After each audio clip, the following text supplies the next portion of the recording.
سڵاوتان دەبێت بینەرانی خۆشەویستی تلڤیزیۆنی کۆمەڵە زۆر خۆشحاڵین لەوەی کە جارێکی تر بە بەرنامەی کۆمەڵە و هەڵسوراوانەوە هاتوینێتەوە خزمەتان. ئازیزان لە بەرنامەی هەفتەی کۆمەڵە و هەڵسوراوان ڕاگەاندنی بەڕێوەچوونی دووهەمین پلۆنەمی کومیتەی ناوەندی کۆمەڵە پێشکەش بێوەی خۆشەویست دەکرێت.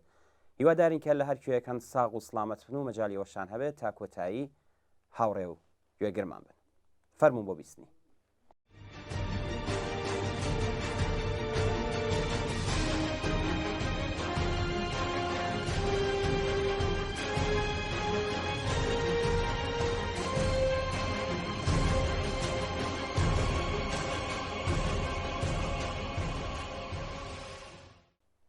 ڕاگەاندنی بەڕێوەچوونی دووەمین پلۆنەمی کومیتەی ناوەندی کۆمەڵە بەم جۆرەیەکە بۆتانی دەخێنمەوە.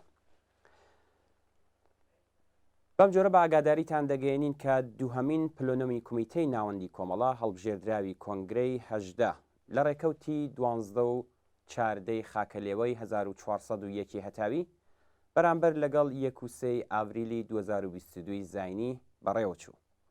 پلۆنۆم بە بەشداری سەرجەم ئەندامانی کومیتەی ناوەندی کۆمەڵە بەشێک لە ئەندامانی کومیتەی ناوەندی حیزبی کۆمونیستی ئێران و هەروەها هاوڕێیانی ئەندامی کومیتەی دەرەوەی وڵاتی حیزبی کۆمونیستی ئێران کە وەک چاودێر و لە ڕێگای تۆڕی ئینتەرنێتەوە بەشداری پلۆنەوەکە بوون بە سرودی ئەنتەرناسیۆنال سرودی هاوپشتی جیهانی چینی کرێکار و دواتریش ڕاگررتنی دەقیقەیەک بێدەنگی بۆ ڕێزگرتن لە یادی گیانبەختکردوانی ڕێبازی ئازادی و سۆسیالیزم بە تایبەتی یادی هاوڕێ ئیبراهیمی ڕەمەزانی واتە مامبراهیم چیانە کرێکاری وشیاری و کۆمونیست و کادر و پێشمەرگەی دێرینی ناوڕیزەکانی حیزبی کۆمونیستی ئێران و کۆمەڵە کە بەداخەوە لە ڕێکەوتی 28 مارس لە وڵاتی سوێت ماڵاوی لە ژیان کرد کارەکانی خۆی دەست پێ کرد. دەستور جەلەسەکانی پلۆنۆم کە لەلایەن کومیتەی ڕێبەری کۆمەڵە کە لە مەودای دوو پلۆنۆمدا بەرپرسیارەتی کومیتەی ناوەندی کۆمەڵە و سەرجەم ئۆرگانەکانی تەشکیلاتی لە ئەستۆیە و خستبوویە بەردەم دانیشتنەکان بریتی بوون لە یەکەم راپۆرتی سیاسی و تشکیلاتی کومیتەی ڕێبەری کۆمەڵە و قسە و باس لەسەر راپۆرتەکە. دووهەمیان ئامادەکاری کۆنگرەی سێنزەی حیزبی کۆمونیستی ئێران و چۆنیەتی هدایەت و ڕێبەریکردنی حیزب تا کاتی بەڕێوەچوونی کۆنگرەی سێنزەی حیزب. سێهەم تاوتوێکردنی بڕیارە پێشنیارکراوەکان بە پلۆنۆم و چوارمیان دابەشکاری ئەرکە ناوخۆیەکانی کومیتەی ناوەندی کۆمەڵە. راپۆرتە سیاسیەکە وێڕای چاوخشانێک بەسەر گرنگترین بارودۆخ و ڕووداوە جیهانیەکان تەرکیزی زیاتری کردبەوە سەر لێکدانەوە و هەڵسەنگاندنی ئەم چەند خاڵەی خوارەوە. یەکەم تەوەرە گشتیەکان. لە ماوەی 100 ساڵی ڕابردوودا شەڕەکان چ بە شێوەی ناوچەیی بووبێتن یان جیهانی سەرڕای ئەوەی کە هەر کامە و مۆرک و تایبەتمەندی و هۆکارگەلی تایبەتی خۆیان هەبووە بەڵام بە شێوەیەکی گشتی وە لە بنەڕەتدا ناکۆکی و دژبەیەکی ئابووری بنەڕەتی سەرمایهداری هۆکار و سەرچاوەی سەرەکیان بووە. شەڕەکانی یەکەم و دووهەمی جیهانی و شەڕەکانی ئاسیای باکووری ڕۆژهەڵات و هەروەها ئەو شەڕانەی کە لە ماوەی 45 ساڵ و لە گۆشە و کناری جیهان و لە سەردەمی شەڕی ساردا ڕوویاندا بەگشتی بەهۆی ململانێ لەسەر سەر لە نوێدا بەشکردن و دیاریکردنی ناوچەکانی ژێردەسەڵاتی زلهێزەکانەوە بووە. شەڕەکانی ڕۆژهەڵاتی ناوین و ئاخێزە جەماوەریەکانی ناسراو بە بەهاری عەرەبی سەرچاویان لە قەیرانی ئابووری 2007 بۆ 2008 زاینیدا بوو. هێرشی ئەمریکا بۆ سەر عێراق لە ساڵی 1991 لە سەردەمی بوشی باوک هەوڵێک بوو بە مەبەستی پێکهێنانی نەزمێکی جیهانی نوێ تەک جەمسەری کە پاش هەرەسهێنانی یەکێتی سۆڤیەت ئیمپریالیزمی ئەمریکا کەڵکەڵەی شکڵ پێدانی لەسەردا بوو. شەڕی ئۆکراینیش هەر دەچێتە خانەی ئەم شەڕانەوە. ئەم شەڕە لە هەلومەرجێکدا دێتە ئاراوەکە دێوی نظامی و ئابووری رووسیا لە ژێرباری ئەو سەرشۆڕیەی بەهۆی هەرەسهێنانی ئیمپراتوری رووسیا تووشی هاتبوو جارێکی تر سەر هەڵداتەوە. ناسیۆنالیزمی پاوانخوازی رووسیا کە ساڵی 1991 بەهۆی هەرەسهێنانی یەکێتی سۆڤیەتەوە بێدەسەڵات و سەرکز ببوو ئێستای تر خۆی لە ئاستێکدا دەدیت کە دەتوانێت سنوور و بربەستێک لە بەردەم زێدەڕۆیەکانی پەیمانی ناتۆ بەرەو ڕۆژهەڵاتی ئوروپا پێکهێنێت. ئەم دێوە نوێ بە بەدەستهێنانی سەرکەوتن لە بەرەی سووریە و هەروە حەزکردن بە پاشەکشەکانی ئەمریکا لە ئەفغانستان و ڕۆژهەڵاتی ناوین وێڕای بەدەستهێنانی متمانە بەخۆبوون دەرفەتەکەی بۆ لێدانی گورزی نظامی لە ڕەقیبەکەی بە گونجاو دەزانی. نزیک بە 2 دەهەیە ئەو جیهانە تەکجەمسەریەی کە ئامریکا کەڵکەڵەی شکڵپێدانی لەسەردایە بۆتە بڵقی سەرئاو. زلهێزە نظامی و ئابوووریەکانی وەک ڕووسیە و چین و هێندیش شان بەشانی ئەمریکا سەریان هەڵدا و بە مەبەستی قایمکردنی جێگە و پێگەی خۆیان لە هەلومەرجی نوێی جیهانیدا ئیستراتیژگەلێکی تایبەت بە خۆیان گرتوۆتە بەر. لەم ناوەدا بە تایبەت دەوڵەتەکانی چین و رووسیا خوازیاری بەدەستێنانی بەشێکی زیاتری پانتایی ژێردەسەڵاتی خۆیانن لە ئاستی جیهاندا. ئەگەر استراتیژی چین پشتبەستووە بە بەرەو پێشچوونی هەنگاو بە هەنگاوی ئابووری، رووسیە دەیهەوێت توانایی نظامی خۆی لەم بوارەدا بەکاربهێنێت. لەم ڕۆوە پێویستە هێرشی رووسیە بۆ سەر ئۆکراین لەم چوارچێوەیەدا ببیندرێت. بەڵام سەرەڕای ئەو هەلومەرجە مەترسیدارەی کە جیهان پێیدا تێپەڕ دەبێت بە پێی هۆکارگەلی سەرەکی کە لە پەسەندکراوەکانی کۆنگرەی هەژدەی کۆمەڵەشدا هاتووە، ئەگەری ڕوودانی شەڕێکی جیهانی لە ئارادانیە و جیهانی سەرمایه‌داری هیچ ڕێگا چارەیەکی تری لە بەردام نییە جگەلەوەی کە دەبێت هاوسەنگیەکی نوێ لە جیهانی چەند جەمسەریدا قبول بکات. دووهەم، لێکەوتەکانی هێرشی رووسیا بۆ سەر ئۆکراین. ئاشکرایە کە ئۆکراین لە هەوڵی ئەوەدا بوو کە ببێت بە ئەندام لە ناتۆ و یەکێتی ئوروپا و ئەوە لە کاتێکدا بوو کە لە ناو خۆی وڵاتی ئۆکراینیشدا زەرفیەت و توانایی تەکنیکی و زانستی بۆ بەرهەمهێنانی چەکی ناوەکی بوونی هەبوو. بەڵام سەرەڕای تەواوی ئەمانە لە ڕاستیدا دەوڵەتی رووسیا دەیتوانی بە پشتبەستن بە ڕاکێشانی پشتیوانی ڕایگشتی و هەروەها کەڵک وەرگرتن لە بوونی ناکۆکی نێوان وڵاتە ئوروپاییەکان شەرخوازانی ناو ڕێکخراوی ناتۆ لە ڕێگای دیالۆگ و دیپلۆماسیەوە ناچار بە پاشەکشە بکات. بەڵام دەسەڵاتدارانی رووسیا پێویستیان بەوە هەبوو کە لە ئۆکراین گورزێکی لێبڕاوانە و کاریگەر لە دەوڵەتە ڕۆژاواییەکان بوەشێنن بۆ ئەوەی کە پێشڕەویەکانی ناتۆ بەرەو سنوورەکانی ڕابگرێت و لەو ڕێگایەوە هاوسەنگیەکی هێزی نێونەتەوەی باشتر بە قازانجی خۆی جێگر بکات. رووسیا سەرەتا سربەخۆیی دوو ویلایەتی دۆنسک و لۆهانسک لە ڕۆژهەڵاتی ئۆکراینی بەڕسمی ناسی و بەو بیانیەوە هێزی نظامی بەناو پارێزەری ئاشتی ڕەوانەی ئەو ناوچەیە کرد و سەرنجام هێرشی نظامی بۆ سەر تەواوی ئۆکراین دەست پێ کرد. بە پێی نیشانەکان وا دەردەکەوێت کە ڕەوتی ڕووداوەکان بە گوێرەی پێشبینیەکانی پوتین و کاربەدەستانی رووسیا بەرەو پێش ناچێت. درێژەکێشانی شەڕ هاوکات لەگەڵ ئەوەی کە هیچ گۆڕانکاریەک لە پاڵنەر و بەرژەوەندیە شاراوەکانی ئەم شەڕەدا پێک نەهێناوە دەری دەخات کە دەوڵەتی رووسیا و خودی پوتین لە دیاریکردنی کاتی دەستپێکی هێرشەکەدا هەڵسەنگاندنی هەڵیان بووە و هەروەها کاریگەری گەماڕۆ ئابوووریەکانی وڵاتانی ڕۆژاوایان بەکەم گرت بوو.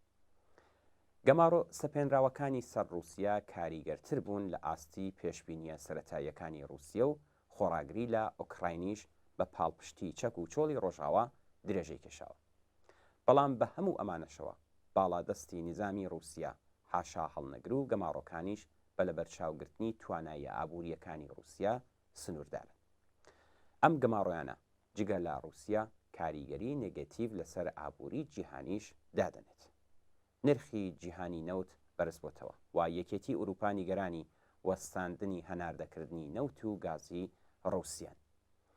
هەروەک چاوەڕوان دەکرا دووکەڵی ئاگری ئەم شەڕە چۆتە چاوی هەڵسوراوانی سیاسی دژبەری ڕژیمەکانی ئۆکراین و ڕووسیەوە. هەتا ئێستا بە ملیۆنان کەس لە خەڵکی ئۆکراین ئاوەڕە بوون و بە ملیۆنان کەسیش لە پەناگاکاندا لەگەڵ ترس لە برسێتی و مردن بەرەوڕوو. دەیان هەزار کەس کوژراون.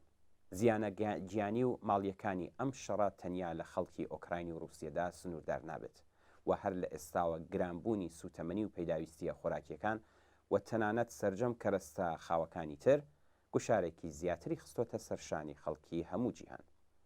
رووسیا هێرشی کردوتە سەر ئۆکراین، نان لە زۆربەی وڵاتەکانی جیهان گران بووە و دەبێت لەبەر ئەوەی ئۆکراین یەکێک لە کانگاکانی پاشەکەوتی دانەوێڵەیە لە جیهاندا.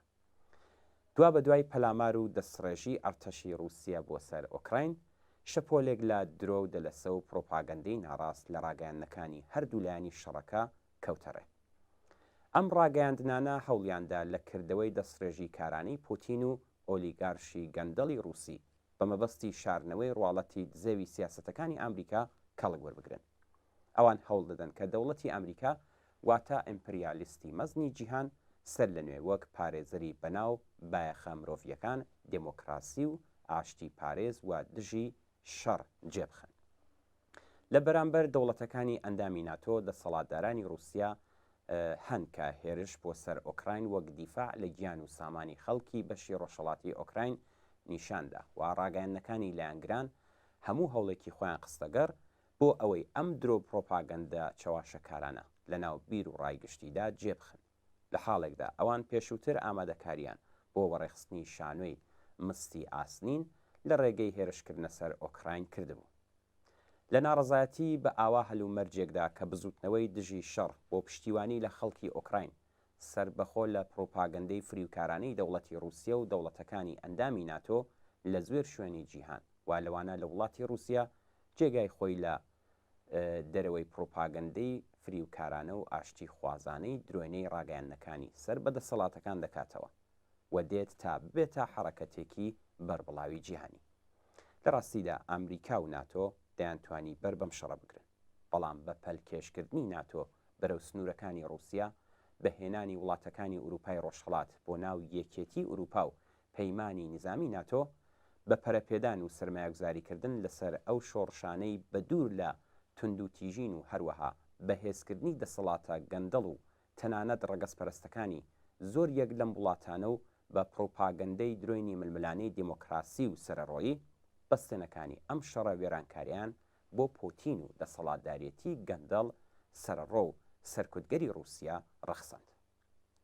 پاڵنەر و بڕۆبیانوەکانی هەردوو لایەنی ئەم ململانە ئیمپریالیستیە هەرچیەک بێت ئەو شەڕە وێرانکاری کە ئێستا لە ئوکراین لە ئارادەیە لە ڕوانگەی بەرژەوەندی خەڵکی وڵاتەکانی رووسیا و ئوکراین شەڕێکی نامرۆڤانە و مەحکومە. خاڵی سێهەم ئەمەیە چارەنووسی دانوستانی بەرجەم. هێرشی رووسیا بۆ سەر ئۆکراین و ڕوبەڕووبوونەوەی ئابووری سیاسیەکانی رووسیا و بەرەی وڵاتە ڕۆژاواییەکان کاریگەری لەسەر هاوکێشەی سیاسی ڕۆژهەڵاتی ناوین و لەوانە دانوستانەکانی بەرجامیش لە حاڵێکدا کە قسە لە ئەگەری ڕێکەوتنێکی چاوەڕوان نەکراو دەکرا داناوە. لەلایەکی دیکەوە دەوڵەتی ئەمریکا بە مەبەستی هەرچی زیاتر گوشارخستنە سەر رووسیا پێویستیەکی هەنوکەیی بە ڕێکەوتن لەسەر بەرجام هەیە و لەلایەکی ترەوە کۆماری ئیسلامیش بە کەڵک وەرگرتن لەم هەلوو مەرجەنوێیە لە هەوڵی بەدەستهێنانی دەستکەوتگەلێکی زیاتر و لەوانە دەرهێنانی سوپای پاسداران لە لیستی تێرۆری دەوڵەتی ئەمریکادایە. بەم حاڵەشەوە وا پێدەچێت کە سەرنجام و توێژەکانی بەرجام توانیوێتی تا ڕادەیەک خۆی لەژێر کاریگەریەکانی شەڕی ئۆکراین دەرباس بکات و کۆماری ئیسلامی دەوڵەتی ئەمریکا لە ڕێکەوتنێکی ڕسمی ویان ناڕاستەوخۆ نزیک بکاتەوە. هەر ئێستا نیشانەگەلێک لە نزیکبوونەوەیەکی بەکردەوە دەرکەوتووە کە ئاگربەست لە یەمەن یەکێکە لە دەرەنجامەکانی. کۆماری ئیسلامی کە پشتیوانی سەرەکی حوسیەکان لە یەمەنە لە زمان وتوێژی وتەبێژی وەزارەتی کاروباری دەرەوە وتوێتی کە داوا لە حوسیەکان دەکات کە ئاگربەست قبول بکەن و لە هەوڵی بەدەستهێنانی ئاشتیەکی هەمیشەیی لە یەمەندا بن. کۆماری ئیسلامی ناشارێتەوە کە مەبەست لە گرتنەبەری ئەم هەڵوێستە نوێیە ئەوەیە کە دەرفەتێک بەدەست بێنێت تا بتوانێت لە بابەت دۆسیەی ناوەکی خۆی لەگەڵ ئەمریکا بگاتە ڕێکەوتن. ئەوەی کە ئایا سەرنجام ڕێکەوتنامەی ڕسمی واژۆ دەکرێت یان نا بابەتی یەمەن دەریخست کە کۆماری ئیسلامی لە حاڵی پاشەکشەکردن لە دەستێوەردانەکانی لە کاروباری ناوچەکەدایە و ئەوەش هاوتەریب لەگەڵ سنووردارکردنی چالاکیە ناوەکیەکانی کۆماری ئیسلامی یەکێک بووە لە داواکاریەکانی دەوڵەتی ئەمریکا لە وتوێژەکانی بەرجامدا. ئەگەرچی ڕەوتی پاشەکشەکردنی کۆماری ئیسلامی لە ئامانجەکانی لە یەمەن و سووریا دەستی پێکردووە، بەڵام هەتا ئێستاش لە هەوڵی ئەوەدایە کە لە هێندێک شوێنی وەک عێراق جێگە و پێگەی خۆی بپارێزێ و ئەو باڵادەستیەی ئێستای خۆی لە چاو دەوڵەتەکانی تر لە عێراقدا لەدەست نەدات. خاڵی چوارم نەبوونی بەرچاوڕوونی لە داهاتووی سیاسی عێراقا کە باسی لێکرا. هەڵبژاردننی پێشوەخت و گەلێک سارد و سڕی عێراق نەتەنیا نەیتوانی یەکگرتووی حاکمیەتی ئەم وڵاتە مسەوەگە بکات، بەڵکو دژبەیەکی و ناکۆکی نێوان گروپە سیاسی و چەکدارەکانی قوڵتر کردەوە. لەم ڕووەوەکە هەرکام لەم گروپانە خاوەنی میلیشیای ڕسمی و ناڕسمی و هەروەها پشتیوانی و پێگەی ماڵی و نظامی تایبەت بە خۆیانن. مەترسی سەرهەڵدانەوەی شەڕە ناوخۆییەکان بە مەبەستی دابەشکردنی دەسەڵات لەم وڵاتەدا یەکێکە لە ئەگەرەکان. ئەم گروپە جیاوازانە تەنیا لە ڕێگەی ساختەکاری و پاشقولگرتنی یەکتریەوە توانیان لانیکەم لە دەنگی دەنگدەران بە ناوی خۆیان تۆمارکن. ئەم بایکۆتە وشیارانە و بەربڵاوە هاوکات لەگەڵ ئەوەی کە دەرخەری جێگە و پێگەی لاوازی گروپە دەسەڵاتدار و ئۆپۆزیسیۆنەکانە خەبەر لە بوونی توانایی گەلێکی ناڕزایەتی بەرین لە مانگەکانی داهاتوو لە عێراق لە دژی هەژاری بەشمەینەتی نەبوونی ئاسایش و گەندەڵی دەسەڵاتداران دەدات. کۆمەڵانی خەڵکی عێراق لە دەستێوەردانەکانی کۆماری ئیسلامی لە وڵاتە بێزارن و ئەو بێزاریەی خۆیان چەندین جار بە ئاگر تێبەردانی کونسولخانە و ناوەندەکانی سەر بە ڕژیمی ئێران نیشانداوە. ئاشکرایە کە جێگە و پێگەی کۆماری ئیسلامی لە عێراق لاوااستر بووە و یەکێک لە دۆڕاوە سەرەکیەکانی هەڵبژاردنە پارلەمانیەکەی ئەم دوایانە لەم وڵاتە کۆماری ئیسلامی ئێران و میلیشیاکانی سەربام ڕژیمە بووە. لەم ناوەدا ڕیزی شیعەکانی عێراق پتر لە جاران تووشی ناکۆکی و لێکترازان بووە و بەرەی سەدر کە زۆرترین دەنگی لە هەڵبژاردننی پەرلەمانی ئەم دوایەدا بەدەستێنا لە ئێرانی ژێردەسەڵاتی ڕژیمی کۆماری ئیسلامی دوورتر کەوتۆتەوە و بە پێکهێنانی هاوپەیمانی لەگەڵ ڕەوتە سونیەکان و حیزبی دموکراتی کوردستان کە زۆرترین کورسیەکانی کوردستانی لە هەڵبژاردننی پارلەمانیدا بۆ خۆی مسەوەگەر کردووە هەوڵیدا دەوڵەتی نوێی عێراق پێکبێنێت. ئەم هاوپەیمانیەش لەگەڵ بایکۆتی کەمینەیەک لە شیعەکان کە لەگەڵ یەکێتی نیشتمانی کوردستان هاوپەیمانیان پێکهێنابوو بەرەو ڕووبەوە. بەم جۆرە هەتا ئێستاش داهاتووی پێکهاتنی دەوڵەتی عێراق لێڵ و نادیارە. ڕژیمی ئێران ئەوەی نەشاردۆتەوە کە لێکترازان و پڕش و بڵاوکردنی بەرەی شیعە لە عێراق بۆ ئەوان هێڵی سوورە و نزیکایەتی و بەهێزکردنی سەدریەکان لەلایەن حیزبی دموکراتی کوردستانەوە بە دژایەتی لەگەڵ کۆماری ئیسلامی دەزانێت. بزوتنەوەی لاوانی شۆڕشکێڕ و جەماوەرە ناڕازی و وەگیان هاتوو لە ئاست گەندەڵی و هەڵاواردن کە خاڵێکی هیوابەخش بوو بۆ پێکهێنانی ئاڵوگۆڕێکی بنەڕەتی لەم وڵاتە و ئێستاکەش هەیە نەیتوانیوە لە باری سیاسیەوە خۆی ڕێک بخات. ئەمە تەنیا خاڵێکی هیوابەخشە بۆ پێکهێنانی ئاڵوگۆڕ لە وڵاتەدا. پێنجەم سەبارەت بە هەلومەرجی سیاسی ئێرانیش قسە و باس کرا. پلۆنۆم گرنگی هەڵسەنگاندن و لێکدانەوەکانی کۆنگرەی هەژدەی کۆمەڵی کە کەمتر لە 3 مانگ لەمەوبەر بەڕێوەچووە جارێکی تر وە بیرهێنایەوە و لەسەر پێویستی ڕەچاوکردن و بە دوواداچوونی سیاست و تاکتیکەکانی کۆنگرا جەختی کردەوە. شەشەم چاوخشانێکی کورتی بەسەر هەلومەرجی کوردستاندا کرد. لە کۆنگرەی هەژدەی کۆمەڵە بە تێر و تەسەری لەسەر بارودۆخی سیاسی، ئابووری، کۆمەڵایەتی و خەبات و ناڕزایەتی کۆمەڵانی خەڵکی کوردستان قسە و باسێکیان کرد و چەند بڕیارنامەیەکیش لە پەیوەند بە مەسایلی ڕۆژە لە ڕۆژ تێیدا پەسەند کرا. لەو کاتەوە تا ئێستا ئاستی هەژاری و ڕۆژەڕەشی و مەینەتەکانی خەڵک لەم ناوچانە زۆرتر پەرەیسەندووە. تۆیژی مامناوەند هەرچی زیاتر بەرەو ئاستی هەژاری و چینی کرێکار و کەم داهاتی کۆمەلگا دابەزیوە. کوشتاری کۆڵبەران هەروە بەردەوام و هێزە چەکدارەکانی ڕژیم ئێزنی تەقەی ڕاستە و خۆیان پێدراوە. لە ماوەی مانگەکانی ڕابردوودا دەست بەسەرکردنی هەڵسوراوانی بزوتنەوە ناڕزایەتی و کۆمەڵایەتیەکان لە ناوچە جۆراوجۆرەکانی کوردستان زۆرتر بووە و بەدەیان کەسیان زیندانی کراون، کۆمەڵێکیان بەدانانی بارمتەی قورس ئازاد کراون و ژمارەیەکیش هەروە لە زینداندا ئێستاش دەست بەسەرن. لە ناڕزایەتیە سەراسیەکانی مامۆستایان کە سەدان شاری ئێرانی گرتەوە بۆ ماوەی چەند حەوت و بەردەوام بوو. بزوتنەوەی خەباتکارانی مامۆستایان لە کوردستانیش کە خاوەن پێشینەیەکی دوور و درێژن لە خەبات لە دژی سەرڕۆیی بە تایبەت لە ناوچەکانی باکووری کوردستان چالاکانە لەو خەبات و ناڕزایەتیانەدا بەشداری کرد. خاڵی حوتم باس لە نەورۆز لە کوردستان و داهێنانە نوێ کۆمەڵایەتیەکان کرا. لە سەرەتاکانی ساڵی نوێدا ڕژیمی کۆماری ئیسلامی هەوڵیدا کە نەهێڵێت نەورۆز ببێتە ڕەمزێک بۆ شادی و هاودڵی و یەکگرتووی خەڵکی کوردستان. بۆ ئەم مەبەستە لە ڕاگەاندنێکدا مەرجی بەڕێوەچوونی ئەو ڕێوڕەسمانەی بەستەوە بە وەرگرتنی ئیجازەی ڕسمی لە حکوومەت و ڕەچاوکردنی حیجابی ئیسلامی.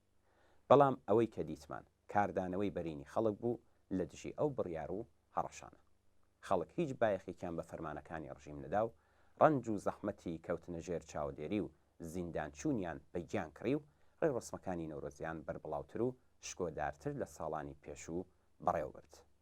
هاتنی بەهار و ڕێڕسمەکانی نۆڕۆز لە کوردستان و کورتکردنەوەی دەستی حکوومەتی ئیسلامی لە زۆربەی جەژن و شادی و خۆشیەکان نیشانەی ئاڵۆزتربوون و ڕێکخراوتربوونی حرەکەت و داهێنانە کۆمەڵایەتیەکانە.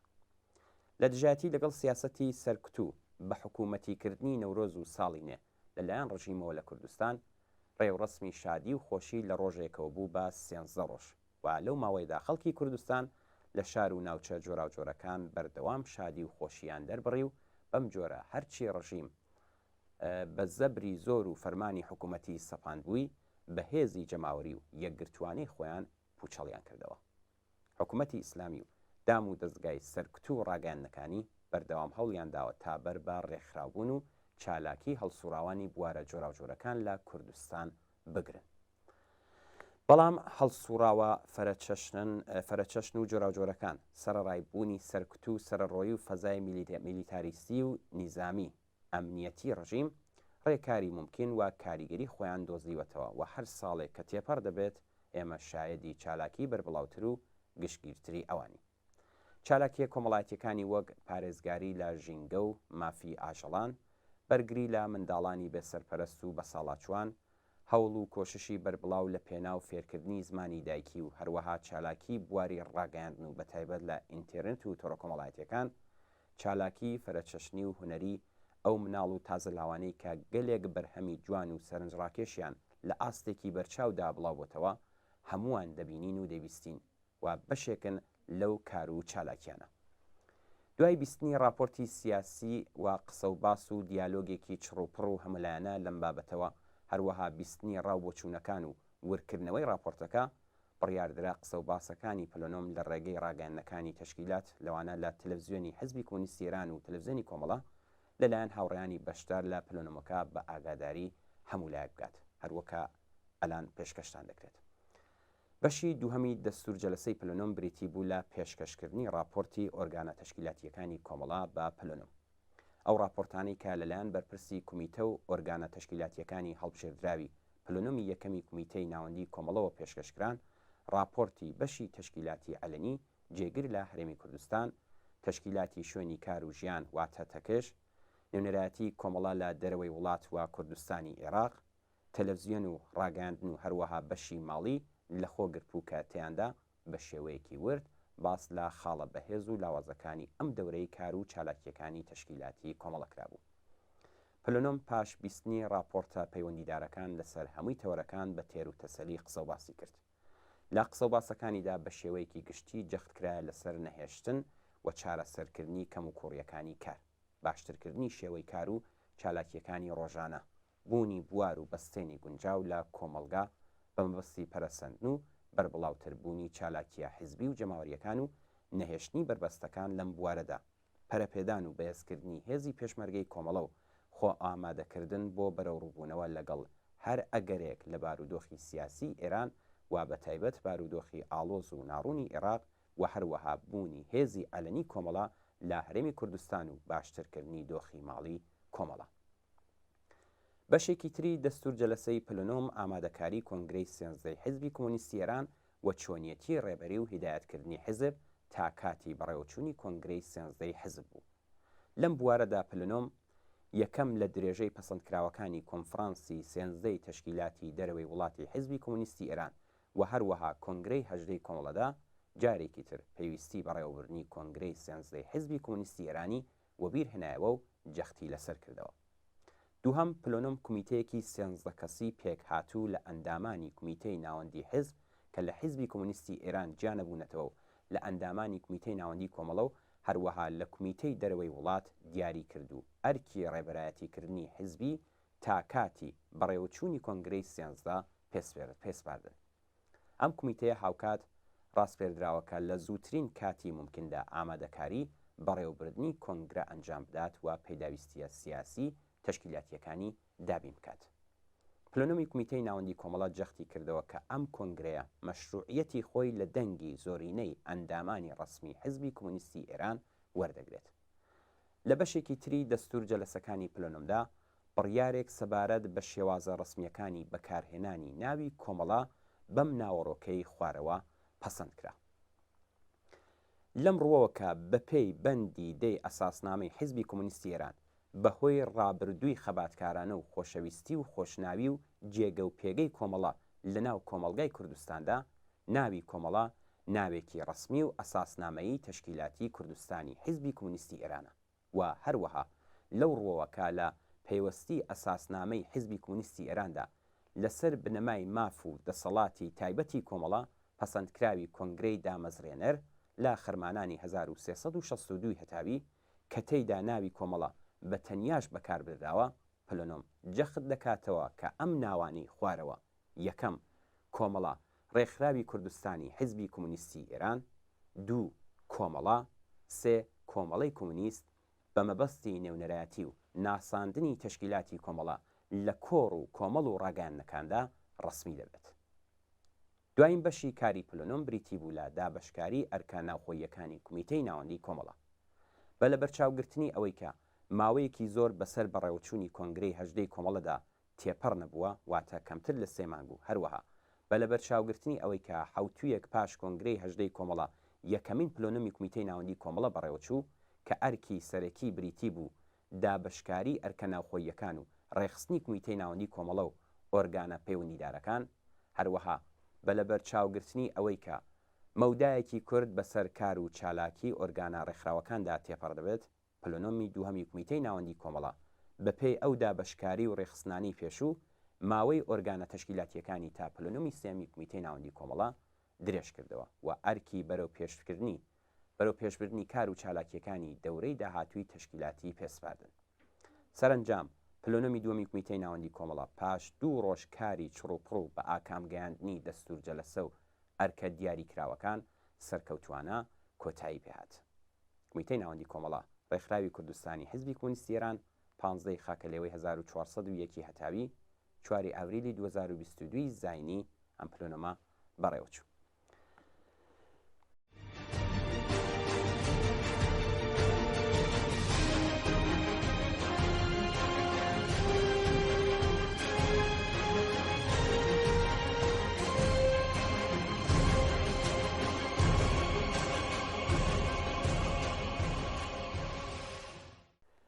بەڵێ بینەرانی خۆشەویستی تلڤیزیۆنی کۆمەڵە و بینەرانی ئازیزی بەرنامەی کۆمەڵە و هەڵسوراوان، بەم شێوەیە گەشتینە کۆتایی بەرنامەی ئەم هەفتەیەش. زۆر سپاس بۆی کە تا ئێستا لەگەڵمان بوون. تا هەفتەیەکی تر و کاتێکی تر هەر شاد و بەختەوەربن و سەرفراز بن.